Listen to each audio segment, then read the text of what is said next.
ayrılık Hüseyin beni etti bağrıgan. Zeynep feda sana neçe ləhzə bir dayan. Kalbimde ya Hüseyin olan izdiraba bak.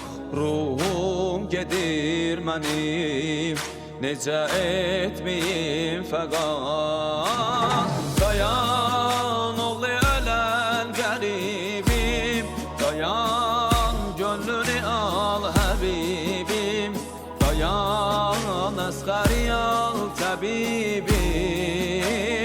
Susuz mağzala sen gedirsen, bakır xəncər elində düşman.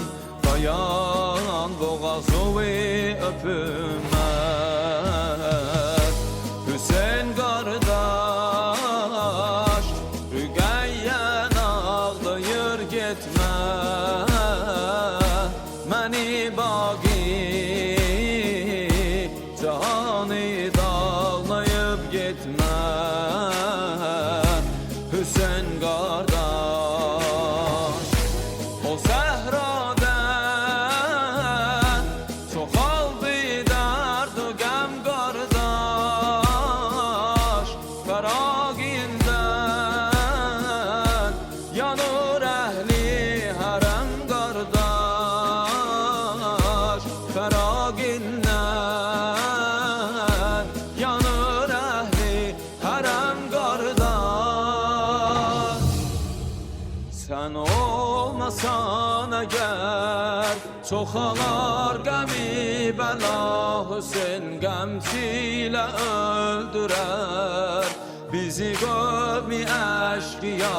Hüseyin bavraqda xeymələr alışanda neynərəm. Xaqan ağlayar bugün mənə xeyrətən nisa.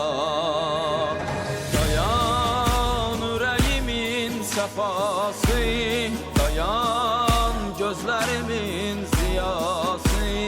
Dayan derdimin aşinası. Benim derdime yoktu çare, felek başıma saldı gare.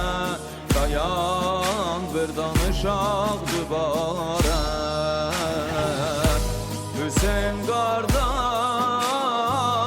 gözümün yaşını yelərəm. Əlim boşdur, o çuxur yerə mən gələrəm.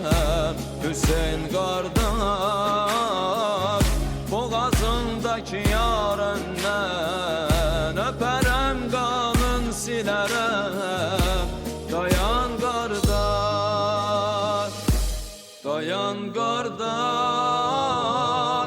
dayan kardeş.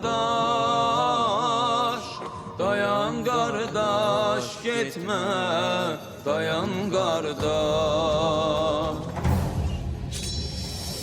Hüseyin Mevla,